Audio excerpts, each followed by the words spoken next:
I'm still living out here in the forest. I still don't own a TV. I don't use a cell phone. Looking back at plays like my real estate bet, it was basically just a way to make obscene amounts of money in a small period of time. Making money is fun. I still like the game a lot, and I still love helping people learn to beat that game. It's easy to get trapped in the idea that this is the way it's done, just because everyone we see is living the same exact way. But that doesn't mean they're living optimally. Most people are actually living very suboptimally, but it seems normal, so it's easy to blindly follow the same path. Many people are unintentionally optimizing their life for just getting to the end. They may be asleep to the fact that's what they're doing, but it doesn't change the fact that that's what their entire game plan is optimized for. What we're optimizing for changes our decisions, and our decisions change the life we end up living. If we successfully hit whatever we set out to achieve, and we're basically the same person, unless we were already living the exact life we desired, or we're already the exact person we desired to be, we likely set a flawed goal. A silly target that just gives us more of what we already know doesn't get us where we want to be. How much would you pay when you're really old to go back to this exact moment? Why not just make the choices you'd make then, now? Man, it's been a minute. I haven't posted a big update in a while, or any kind of content. In this video, I'll share why, as well as sharing my continually strange life, what I've been up to since my last update, what I'll be up to in 2024, some thoughts on approaching life that may be helpful, and how I arrived at the conclusion to live a very different life this upcoming year. Unfortunately, I got my ass kicked health-wise in 2023. People say nothing is impossible. I did nothing almost every day. I spent most of the year not being able to do much and just focusing on health stuff again, which has unfortunately been a recurring theme for me on and off over the last decade. So I wasn't able to do most of what I wanted to do last year, which was a bummer. With something like health, where there are so many variables, even experts know such a tiny, tiny fraction of the health pie. Everyone's just kind of guessing their way around. Anyways, years like last year can definitely make you feel like you made no progress, but the progress is just more hidden since there's no easily trackable metric on the overall life progress. But when I reflected back on the year, I think I learned a lot and went down some pretty interesting rabbit holes and tried some pretty unique life experiments. I felt like I was already taking a tour of hell, so I figured while I was there I might as well see the basement. So I decided to eat watermelon for 60 days straight. One of the many outside-the-box attempts on my health journey. I even tried the exact opposite, the lion diet, which is a very strict version of carnivore, eating only beef. There were some interesting things that happened. Since I was a little kid, I've always bit the inside of my mouth, all the time, just some strange unconscious habit. Even anytime I would recognize I was doing it and stopped, I'd just unintentionally go back to doing it. Well, very randomly by the second week of the watermelon diet, I realized I wasn't doing it anymore. That was 6 months ago, and I haven't done it since. That was after doing it daily almost 30 years. Very strange. Another funny thing after eating 100% sugar for 60 days, my glucose levels dropped. This was an expected result based on researching it before I started. So while it wasn't that surprising to see, it's so wild to see in real-time proof that much of what is shared in the medical and health communities are just incorrect. Overall, the watermelon diet was probably a net negative for me, at least relative to the short term, since a biting habit and glucose levels wasn't what I was attempting to solve for. They were just interesting data to see. The lion diet test was interesting. I think carnivore can sometimes quickly and positively alter mood. My sample size was too small, especially since I was testing other things at the same time though. I don't function optimally without carbs, so it's probably not an ideal option for me long term. But some people have life-changing results on it in relatively short periods of time, though the sample size for long-term results is relatively non-existent, which can cause survivorship bias. I got a lot of interesting data from those experiments. Maybe I'll do a video on it sometime. There's pros and cons to each of these extreme diets. It can be tricky to navigate because there's such an incredible amount of dogma in each group. Most are not looking for answers, they're looking to confirm biases. The average person doesn't understand how a change in one variable would affect other variables. Doesn't mean there isn't great info in each community, but there isn't always a lot of logical thinking going on, so there's a minefield of misinformation to sort through. If someone even asks a question that might disagree with their philosophy in some of the groups, they just ban them. And they don't realize the result of eliminating opposing ideas is limiting feedback to only those that agree with their viewpoints, giving them false confidence about their ideas. So it's unlikely they'll find truth anytime soon, since they're not necessarily looking for it. That said, life experiments and testing a lot of different theories are great, and I really think doubling down on experiments is plus EV. Another interesting experiment I tried was reverse engineering the Bible for healing. I'd never read it before, but I figured the most read book of all time, which includes real-life stories of healing within it, might be a good use of my time while laying around trying to heal. It talks about people being able to do things such as miraculous healings. I decided to see for myself. Just like with money, business, or anything else, you don't go to people with theories about how to do things. You go to people who've done them. So I went out and found 4 to 5 people who are known to be miraculous healers. The first attempt was this priest who fasts for a certain amount of days ahead of time and then blesses people with holy oil in a healing mass. I drove out deep into the boonies, got there early to get a front row seat so the skeptical part of me could see if it was real or fake. It was wild. Old ladies were falling down left and right, like people of the age that definitely wouldn't have been voluntarily falling down. Their bodies were going completely limp. People would catch them when they went down. Other people started bawling tears of joy and wonder. Others had a look of complete bliss on their face. Me? Nothing. I'd say 80 to 90% of people were affected in at least some way. My friend that I went with fell to the ground and she was there for about 3 minutes. She was completely unable to get up. That was one of the many healers that I met, and while nothing extreme happened to me in any of the experiences, I saw and heard a lot of wild things happening, including a friend who started twitching and released something from his neck. He's never had the neck pain he had since. I'm always testing random life experiments. When I made my real estate bet back in 2021, I did it at a time where I was only using 1 spoon, 1 plate, and no bed. I think I'd been inspired by a Gandhi book I read about how few possessions he had, so I figured I'd see what it was like. I'd just eat off the giant spatula spoon I used to stir my food, nothing else. I didn't even remember I was doing anything strange until someone would be over while I was eating, and I realized they were staring at me eating from this giant spoon instead of eating like a normal person. I think experiments like these can be interesting to show you how little you actually need, and that your life isn't really negatively affected at all. And they help you contemplate whether the way we live and all the things we strive for are optimal or just conditioned and worth changing. I spent last year thinking about a number of random subjects. Why so few people live their dream life? Unique ways to approach life, where most people's desires come from, and much more. I talk about some of them later in this video. But yeah, the health stuff was the main reason I didn't post anything in 2023. That combined with the book I put on pause that's on the 3rd draft, and being in life research and learning phase the rest of the time. I went to the woods because I wished to live deliberately, to front only the essential facts of life and see if I could not learn what it had to teach, and not, when I came to die, discover that I had not lived. I'm still living out here in the forest. I still don't own a TV. I don't use a cell phone. It's turned off 99.9% of the time. I just turn it on to occasionally respond to messages. I read, I write, I think. Other than hanging with friends, that's pretty much how I spend my time at the moment. Be alone. That is the secret of invention. Be alone. That is when ideas are born. I'm kind of looking at 2024 like one big experiment.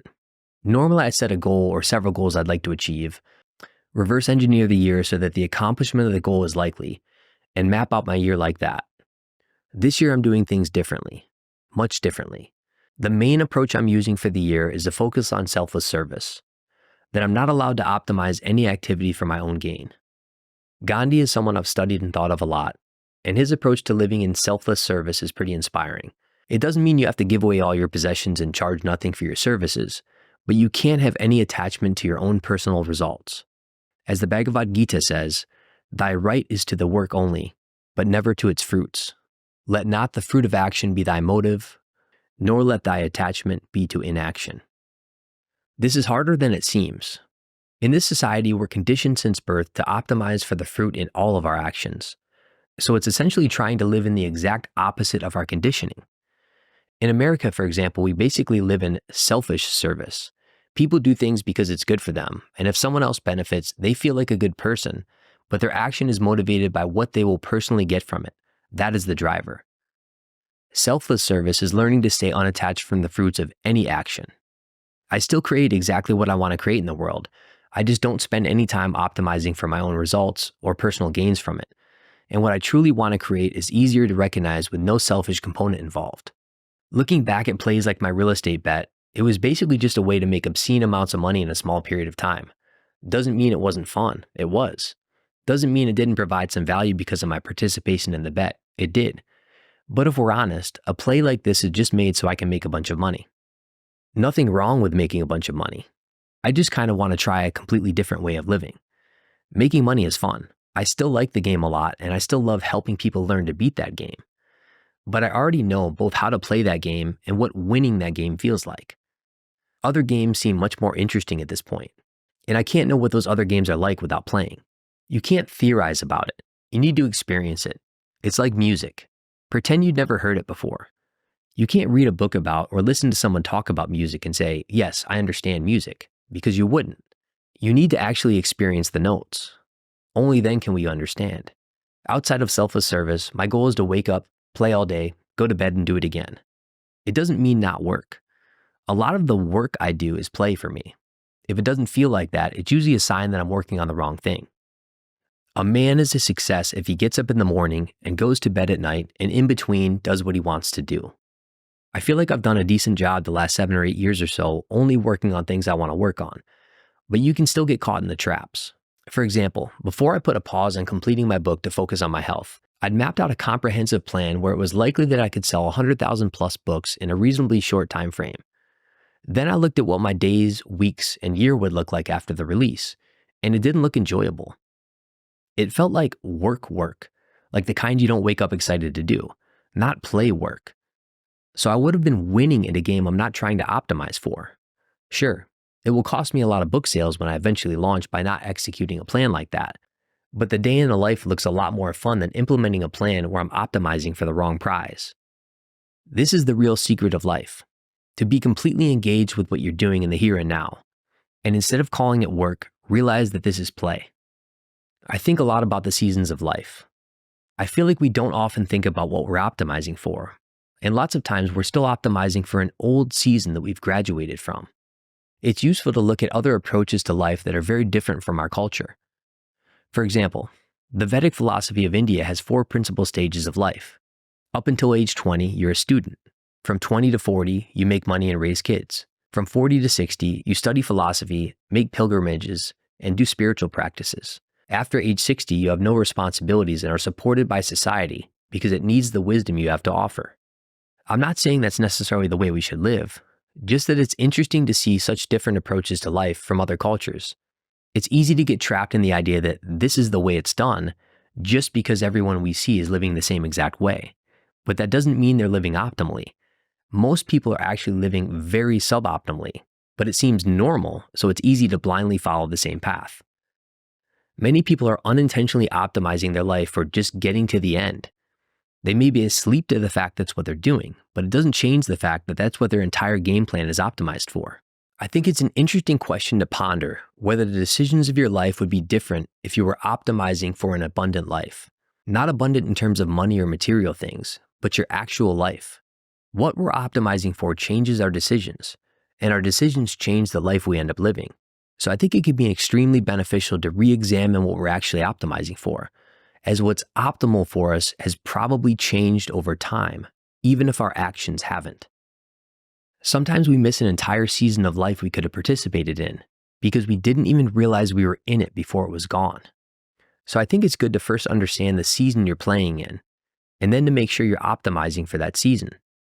One day the season will just be over. There's no warning sign. It's just done. And that's usually the point people realize they missed the entire thing. At some point in your childhood, you and your friends went outside to play together for the last time, and nobody knew it.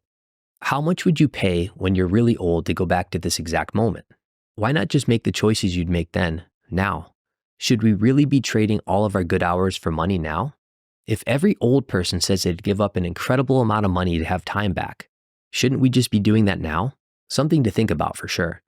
I'm in my 40s now. When I think about the season of life I'm in, outside of any health stuff, this is probably the best my body will ever feel. So some of the things I've got on my list to do this year are things like surfing, hiking mountains, whitewater rafting, traveling. I'm single at the moment, but one day I might wake up with kids and a wife. So the season for maximizing cool adventures with friends and family would be now. But if I wasn't taking time to think about it, I wouldn't optimize for it. And one day the season would just be over. You don't want to learn the season you were in after it's already passed. A decade from now, I'll be in my 50s. Who knows what season I'll be in? We're all at our best living age now. It's the youngest we'll ever be. If we get caught in the trap of money or some other metric, we may accidentally forget to live. Most people do. If you say that getting the money is the most important thing, you'll spend your life completely wasting your time. You'll be doing things you don't like doing in order to go on living, That is, to go on doing things you don't like doing, which is stupid. Better to have a short life that is full of what you like doing than a long life spent in a miserable way. One thing I think about is whether I'm improving or transcending. If I'm setting a goal or going down a certain path, I ask myself whether the path I'm considering going down has the possibility of leading to an incremental change or a life change. If the answer is incremental, if you contemplate on it long enough, you'll find yourself wondering what the point of that path would be. Improvement usually equals same person. Transcending the limits of where you currently are can equal new person. Same person equals relatively same life. New person equals new life. For a simple example, if someone is making $100,000 a year, optimizes for finances and then makes $120,000 a year, they have slightly improved financially. Most would look at that as a successful year. I would look at it as a giant opportunity cost of the year they could have had. Their situation is pretty much the same. They didn't have to become a new person to achieve that result. They just had to increase certain variables in that limited equation. They improve their position in the box they play in, but they remain in the same box.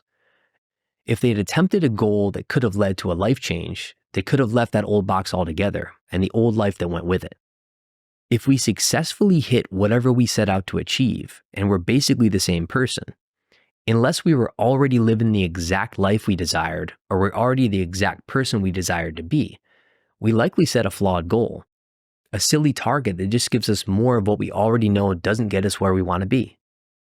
I think most of the time when people improve themselves, they stay as relatively the same person. Even impressive results often end up incremental in relation to your life. They end up the same person forever, just a different variation of that same person. And a different variation of that same life is what comes with that. And our life is the only thing we're actually optimizing for, even if most people don't realize it, so they unintentionally optimize very poorly, and as a byproduct, never live the lives they aspire to live. If we can envision ourselves achieving our goal, and our next thought is, well, then what? We might be optimizing for the wrong thing. Well, I kept getting to then what when I considered certain goals. When the answer to then what is just setting the next goal, which then leads to the next then what? Well, what's at the end of all the then whats? Just optimizing for that seems like the logical choice. Give up, therefore, desires which are quenched not by enjoyment, but by elimination. Most people are optimizing for what they believe a certain thing will get them. Then they get there and that's not quite it. So they raise the stakes and optimize for the next thing up the ladder. Life is over quickly. Constantly rethinking what we're optimizing for is absurdly important, and I don't think we do nearly enough of it. So I asked myself, what should I be optimizing for instead? Quick backstory. A few years ago, I spent several months straight reading a bunch of spiritual books, like 12 hours a day, every day for months. I started putting into practice much of what I learned. And at some point, I just randomly got to a state of consciousness that's hard to explain. There's nothing really comparable to be able to explain in a way that would make sense. But I remember when attempting to explain it to friends, I said that if a trade was offered where I could remain in that state forever, I would immediately give up all my money to remain in that state, without any hesitation or doubt. I actually recorded over 100 voice messages to myself to try and remember how to get back to that state if I dropped out, which I did. I spent about 2 weeks in that state, and then one day realized I was back to normal. I've been able to get to that place a few times for limited periods of time, but I feel like optimizing for how to get back to that state of being on a consistent basis seems like a great use of time. I also think a lot of being able to live in those states relates to being in selfless service and not optimizing for our own egoic desires. And it doesn't mean you still can't achieve great things while not optimizing for yourself. Albert Einstein, Nikola Tesla, Gandhi, Buckminster Fuller, John G. Lake, the list goes on. But these are examples of people who made 10,000 times the impact as what we would consider a successful person, and they achieved it while not optimizing for themselves. They did it while operating from a place of service and play. They worked hard, but not for themselves and what they thought they could get out of it. To get past the surface level of why I'm doing it, we need to consider our desires. Desire is a strong feeling of wanting to have something or wishing for something to happen. If we really investigate desire, it's more complicated than it might seem. Before we can even get to our desires, we must understand where they come from. And to do that, we must understand our conditioning. Because our conditioning leads to our desires. Most people are so sure they understand their desire when they don't even understand themselves. We humans are funny. One of Gurdjieff's main points was that man is a machine, and man does not realize he is a machine. If we don't realize this, we can never expect to understand the machine we operate. So man is not running the machine is running the man. Therefore, to have any chance of anything of importance, the first step is to understand the machine, at least at the basic levels. It is possible to stop being a machine, but for that it is necessary to first of all know the machine. A machine, a real machine, does not know itself and cannot know itself. When a machine knows itself, it is then no longer a machine, at least not such a machine as it was before. It already begins to be responsible for its actions. A man is responsible. A machine is not responsible. Without properly applied self-observation, a man will never understand the connection and the correlation between the various functions of his machine, will never understand how and why on each separate occasion everything in him happens. Most of our ideas have been conditioned into us, and we falsely believe they are our ideas. We could argue some people may not have ever had a thought of their own in their entire lives. Their machine is constantly processing ideas from the outside and determining their reality based on this continual conditioning that is taking place. I remember reading a book about a girl from North Korea. They're not allowed to watch American movies there. One time when she was watching one they snuck in, she saw people who were kissing. She didn't understand why they were doing that. It wasn't how people expressed affection where she lived. In America, you're supposed to show love in that way. There in North Korea, that was not how you did it at all. Someone here and someone in North Korea would feel like they were expressing it how they felt like expressing it. But how they felt like expressing it is based on the machine. And the machine is constantly processing data to tell you how to do things. So it's not your thoughts most of the time. It's the conditioned thoughts that your machine has processed for you. Their movies have conditioned them to show affection in one way. Our movies have conditioned us to show affection in another way. We falsely take these ideas as our own around affection as if we thought them ourselves. It's called television programming for a reason. Our reality tells us, of course this is how you show affection. Their reality says the same thing, about showing affection in a completely different way. Both think they are thinking their own thoughts. They're just operating how their machine is telling them to operate. The machine is operating based on its inputs. Let us not grow old still believing that truth is what most people see around them. Nikola Tesla came to the same realization as Gurdjieff. Once Tesla recognized the automatic nature of his machine, he started investigating every thought to see where it had originated. I am an automaton endowed with the power of movement, which merely responds to external stimuli beating upon my sense organs, and thinks and acts and moves accordingly. Automaton is a machine that performs a function according to a predetermined set of coded instructions, a mechanical device. Mechanical is not having any thought, automatic. People who don't know their machine don't spend any time trying to transcend the machine. So starting to attempt to think doesn't even hit your radar as an optimal course of action, if you falsely assume you're already thinking. As they say, you can't escape a prison you don't know you're in. What else is in there? If your beliefs aren't your own, whose are they? Who are you? You must re-examine all of your assumptions, and only a small fraction of them are readily visible. Unchallenged beliefs can define you and determine the course of your life. If we understand this about our conditioning, we can investigate our desires from an improved perspective. If we are operating in a normal state, the state 99.9% of people walk around in, the things we desire, we don't actually desire. It's our conditioned machine that desires these things. The intellect can only desire what has been programmed to desire.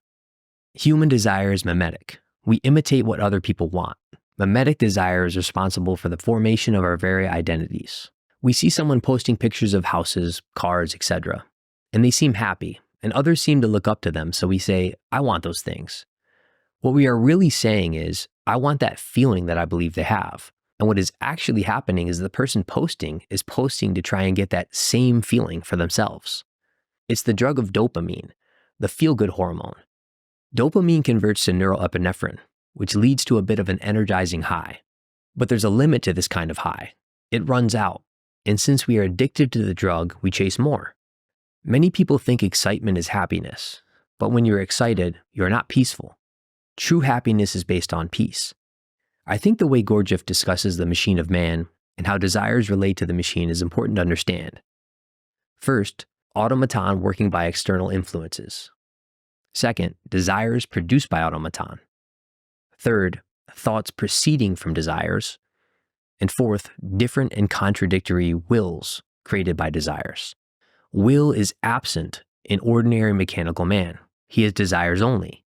And a greater or lesser permanence of desires and wishes is called a strong or a weak will. So if someone has successfully achieved certain egoic desires and kept continually climbing the ladder for more, the more conditioned they will be around their desires. To simplify with an example, an influencer who is posting lots of pictures of houses and cars so they can create a personal brand that convinces you they have what you want and that you can get it too if you follow them, are usually just a more deeply programmed machine. They create a personality to display the parts of themselves they believe will achieve the goals of the machine. Personality comes from the Latin root persona. Persona means a mask worn by an actor. They don't realize they're still chasing the same thing, as their mechanical nature realizes an optimal way to do this is convince other machines they too need to do this, which further increases their ability to make money. The machine is still looking to fulfill the now incredibly deeply programmed desire, and it runs in the background on the greatest computer in the world, the brain. They, or their environment, programmed it, and it is doing what it was programmed to do. Some of them aren't even necessarily always thinking, how can I make more money? They don't have to because their machine is running the script automatically. It's the same reason you don't have to think about how to drive back home every day, because your machine will learn what you want and do it automatically for you. If someone had a certain experience when they were young and they thought their way to be happier was to get rich, and put all of their thought into this and manifested this into reality, they're going to have much deeper programming than someone who is merely kind of interested in making money. Unless the conditioned man realizes he is conditioned, he will continue running around believing whatever he's always believed, and the level of permanence of his desire will correspond to his ability to even see how deeply programmed he is. Even the thought that this might be happening is a risk to the goal of the system, which in this example is to maximize money. So the system, unbeknownst to the non-thinking man, has been unknowingly programmed to keep the man fully conditioned, as to wake up the man would be a risk to the goal of the machine. The best kind of wealth is to give up inordinate desires. You bring misfortunes on yourself through your inordinate desires. That is why you must learn to withhold these desires. If you want to realize a great many of your desires, you thus enslave yourselves. If a person desires something useless for himself, he has already introduced some poison into his system, a poison which will demolish him. This is the importance in understanding conditioning before we investigate desires. Once we understand a little bit about conditioning, it becomes a little easier to attempt to find true desires. Self-observation is the key to this.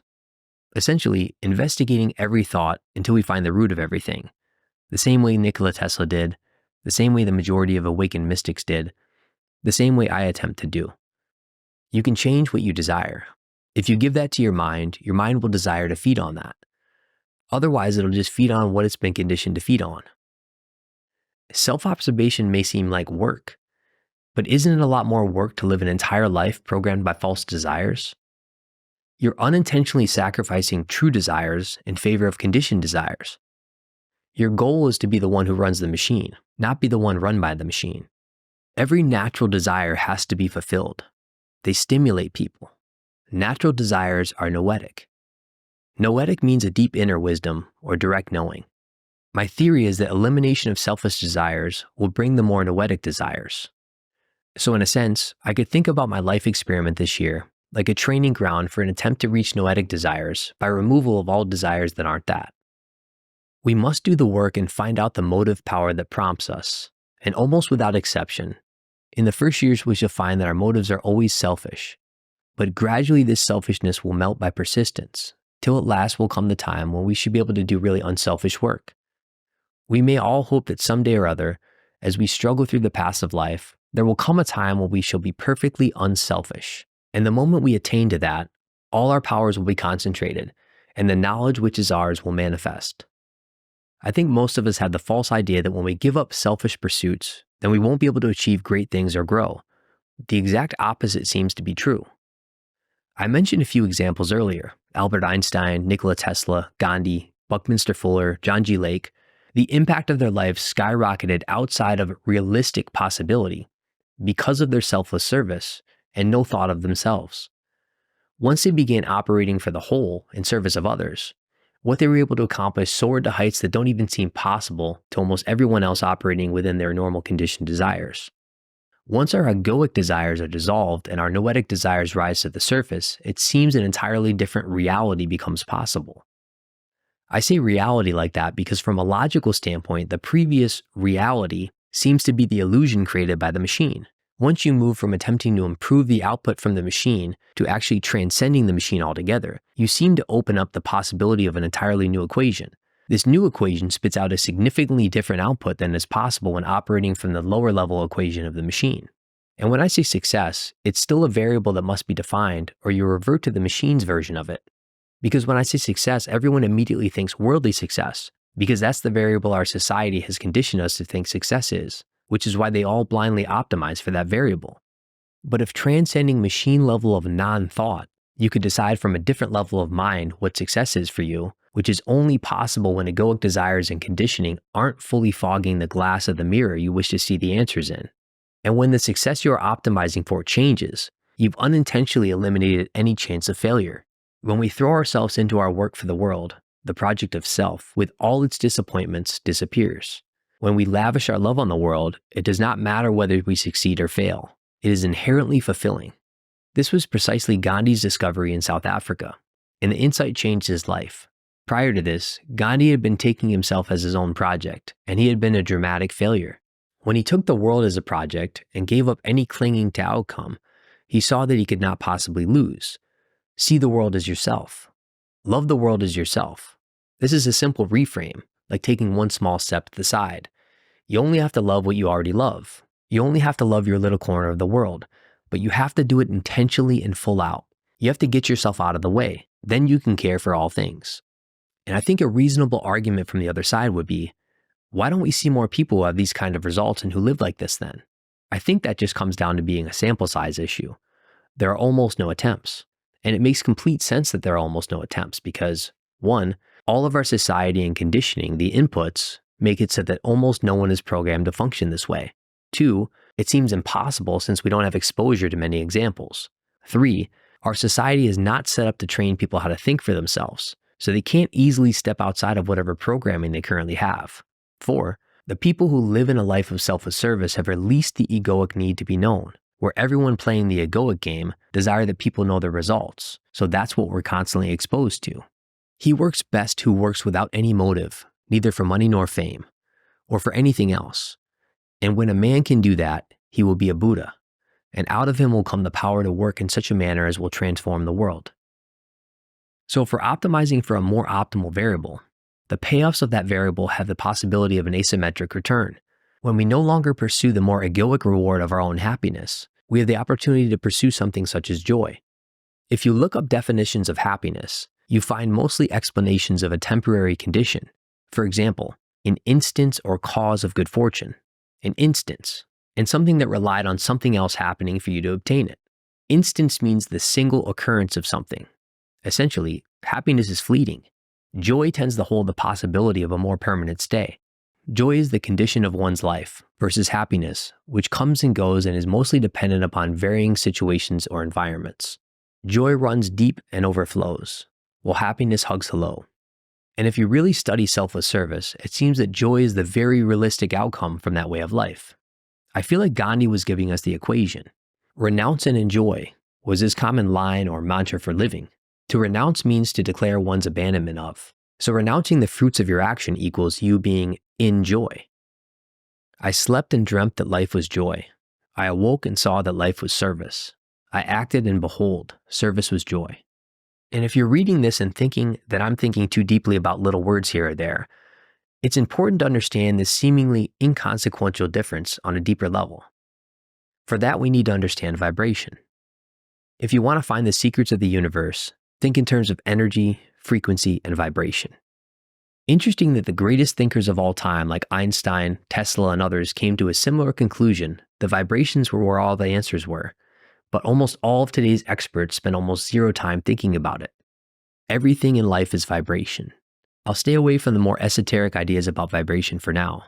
But at the basic level, it's known that resonance will cause like objects to vibrate at the same frequency, and that many energies and vibrations cannot be detected at the limited level of our five senses.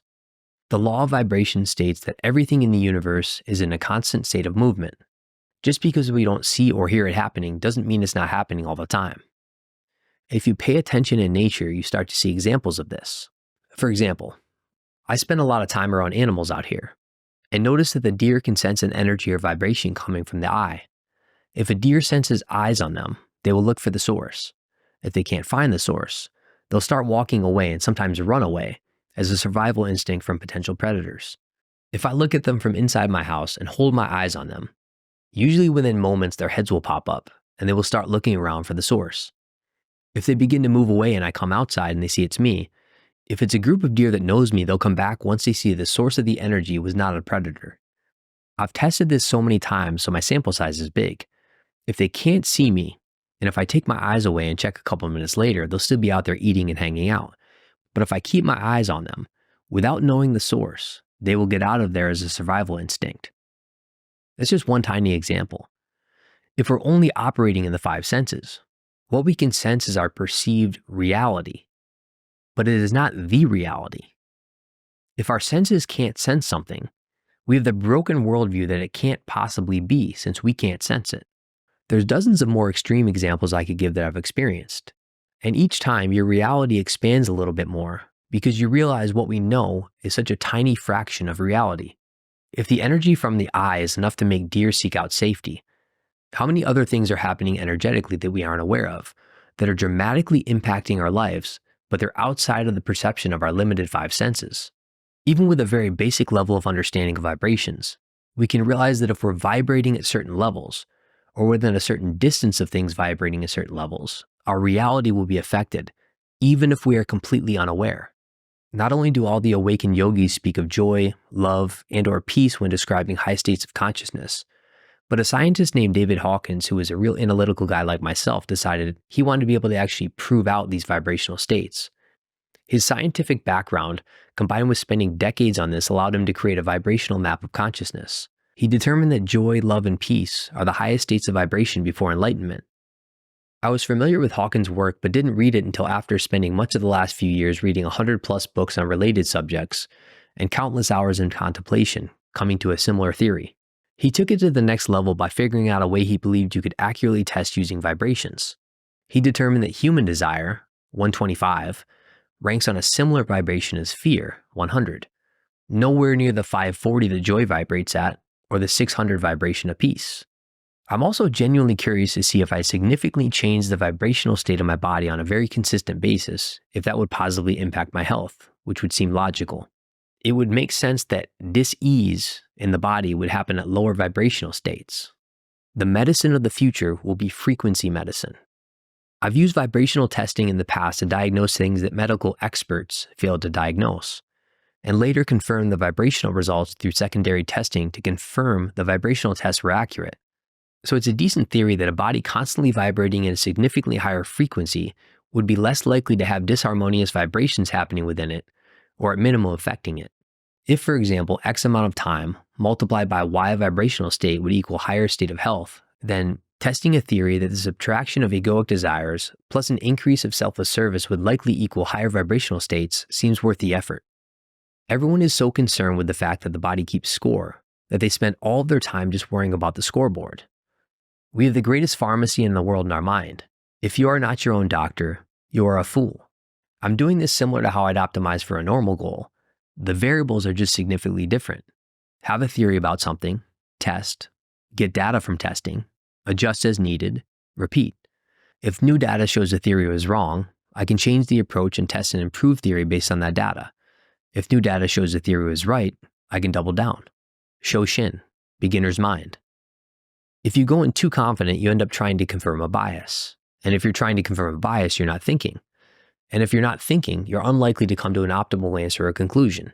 The overly simplistic theory on the best execution is to minimize or completely eliminate all input that is counter to the desired results, and maximize input that would line up with desired results. Little to no social media, few, very carefully selected books and teachers, little to no obligations on my calendar. No activity can be successfully pursued by an individual who is preoccupied, since the mind, when distracted, absorbs nothing deeply, but rejects everything which is, so to speak, crammed into it. Living is the least important activity of the preoccupied man, yet there is nothing which is harder to learn. I view this strategy as starving out any thoughts that don't align and feeding all that do.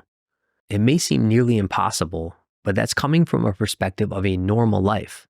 If you completely edit your life, you can often get 100 times the results in 1-year periods than if we were aiming for incremental results. The returns have the asymmetric potential, and when you spend 10 times the time, you aren't necessarily limited to 10 times the results. The potential is not linear. I view the sub-experiment around desires kind of like I'd view microbiome on the body. Most people think they are hungry for X, Y, or Z. They fail to realize it is often their microbiome that is telling them what they should be hungry for. And if they change their microbiome, what they were hungry for would then change. From testing some extreme diets, I've seen how incredibly quickly this change can happen. I have a feeling the same thing may happen around desires, but I won't know until I actually try it. And I think you can't successfully know the data unless you are strict with the test. We've been conditioned for many decades to desire everything except selfless service, so we can't still dabble in selfish action and expect to see a major change. If we were a crack addict, we couldn't just occasionally do crack and expect to completely rehabilitate ourselves. We'd need to stop all crack consumption. If we were to reverse engineer getting to a joy state of being, we'd essentially just eliminate all things that would block that. Obviously easier said than done. But I'm thinking about it like bodybuilding. Most people have a six-pack. You just can't see it because it's covered with fat. If most people's natural state of being is joy, we just need to remove the fat that's covering it and causing us to be out of our natural state. I'm hiring several coaches this year to help me find blind spots. I found several people that seem close to living the life I described in this video. Hard to find, but they're out there. Hiring a coach is one of the most insane life ROIs you can make. My best advice for choosing a coach: listen and take advice from those you aspire to be like. Ignore absolutely everyone else. And secondary advice to make it even easier is look outside the heavy social media scene for this. Why? It helps to see through potential confusion, because all of that person's time is going towards actually becoming a person worth emulating versus attempting to be known as a person worth emulating. It just simplifies the choice, in part by eliminating a huge potential bias. Just to be clear, I don't think going after money is bad at all. Just in case it comes off like I'm viewing that as a negative route, that's not the case. I just think for me personally right now, it makes sense to optimize for something else. Wealth in the money game feels like a game I graduated from a long time ago, and like that 7th year senior, kept going back just to hang out around campus. I think just about all of us normally take an approach of, I know they say money won't make you happy, but let me just check. And many people spend their whole lives verifying that it was indeed true. The reality is that things like money and status are tools, and they're cool tools to be able to create the physical reality you desire, but they are tools similar to a hammer. But many have gotten so far into a mental conditioning of optimizing their life for more hammers. They don't realize that they have set their entire life up to be a hammer collector, and they forget what they even wanted the first hammer for. So they may have 72 hammers now, and they really only need 1 to 3 hammers to be living their optimal life. And they will never know this because they will never discover what their optimal life is, because the time to investigate, truly investigate, is not available. That mental energy is going towards acquiring their 73rd hammer. They think this is the path because it's better than before and it's what everyone else seems to be doing.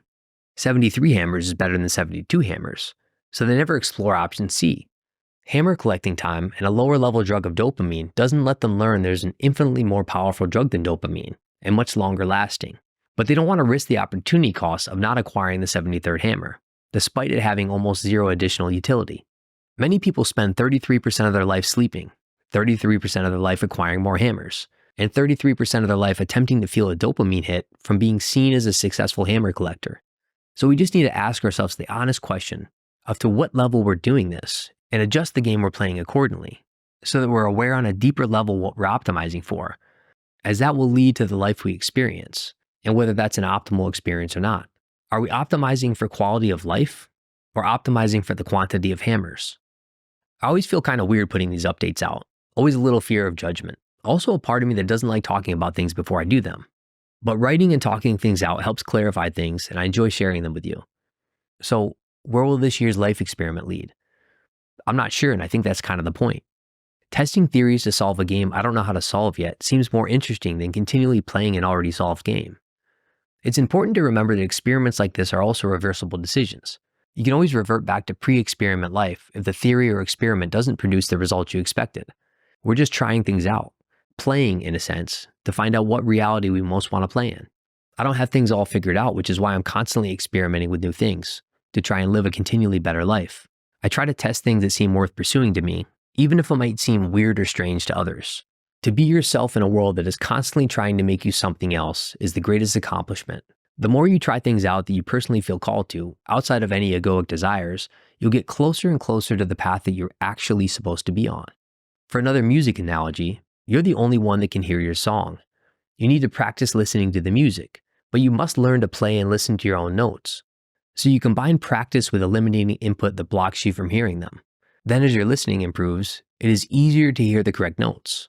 And as you move closer to those notes, the song or the quality of your music improves. This is essentially your life. You will care a lot, much more than you realize, if other people think you're doing the right thing. This will probably prevent you from doing truly interesting work. I have no idea if certain routes I go down will work or not, because I'm often going down less traveled paths. So the result is less obvious.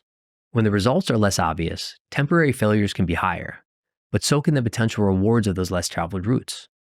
If I find something I believe may be a better path to go down, I test the theory. If the theory ends up being wrong, I learn. If the theory ends up being right, because of the asymmetric nature of the paths I pursue, my life can change in significant ways. Some people think that living in complete selfless service or in a relatively constant state of joy is unrealistic. But if you're going to be realistic about something, first you have to understand your reality. And I've yet to meet a person who says be realistic that has any understanding about their own reality. Reality is created by thought and action. The person that believes something to be unrealistic unintentionally creates that reality for themselves with the lack of action caused by that thought. Maybe something like this is an unrealistic pursuit, but if we're only listening to those we aspire to be like and ignoring everyone else, it makes it easier to block out the noise of others. Gandhi said, "I have not the shadow of a doubt that any man or woman can achieve what I have if he or she would make the same effort and cultivate the same hope and faith." Well, only one way to find out. Two roads diverged in a wood, and I took the one less traveled by, and that has made all the difference.